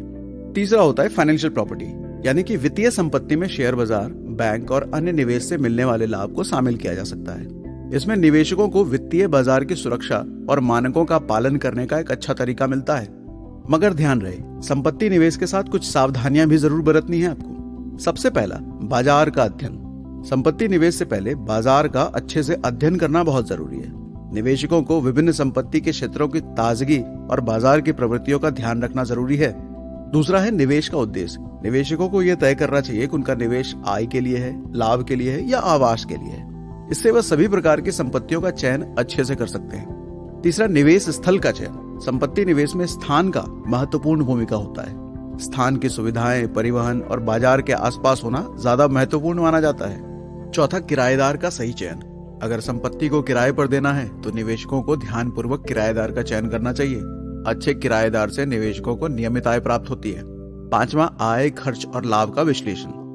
निवेश करने से पहले निवेशकों को अपनी आय, खर्च और लाभ का अच्छा विश्लेषण करना चाहिए। इससे वो सही निवेश के निर्णय ले सकते हैं। छठा, निवेश परियोजना का अध्ययन। निवेश करने से पहले पूरी तरीके से निवेश परियोजना का अध्ययन करना चाहिए। यह निवेशकों को परियोजना के लाभ और जोखिम का सही मूल्यांकन करने में मदद कर सकता है। संपत्ति निवेश एक महत्वपूर्ण सुरक्षित आर्थिक विकल्प है जो व्यक्ति को आय, आवास और धन की वृद्धि में मदद कर सकता है। यह निवेशकों को विभिन्न प्रकार की संपत्तियों में निवेश करने का अवसर प्रदान करता है, जिससे वो अपने वित्तीय लक्ष्यों को हासिल कर सकते हैं। लेकिन ध्यान रहे, इसमें जोखिम भी शामिल है। लेकिन यदि तरीके से निवेश किया जाए, अध्ययन करके निवेश किया जाए, तो आप उन जोखिमों से बच सकते हैं। स्टॉक मार्केट यानी कि शेयर बाजार। स्टॉक मार्केट एक वित्तीय बाजार है जहां कंपनियों के शेयर खरीदे और बेचे जाते हैं। यह बाजार एक जगह से दूसरी जगह तक दुनिया भर में विभिन्न शेयर बाजारों के माध्यम से काम करता है। स्टॉक मार्केट में निवेश करने का मुख्य उद्देश्य होता है धन बढ़ाना और वित्तीय स्थिति को सुधारना। इसमें निवेशकों को शेयर मार्केट के कंपनियों के शेयर पर मुनाफा बनाने का अवसर मिलता है, जिससे वो बेहतरीन रिटर्न कमा सकते हैं। स्टॉक मार्केट में निवेश करने के लिए पहले निवेशकों को एक डीमैट अकाउंट खुलवाना होता है। डीमैट अकाउंट एक ऑनलाइन खाता होता है जिसमें निवेशक अपने शेयर और अन्य सुरक्षाओं को रखता है, यानी कि सिक्योरिटीज को रखता है। इसके बाद वो स्टॉक ब्रोकर या मोबाइल एप्लीकेशन की सहायता से शेयर खरीद या बेच सकते हैं। स्टॉक मार्केट में न्यूनतम निवेश के साथ दैनिक व्यापार और निवेश करने का एक अच्छा तरीका है।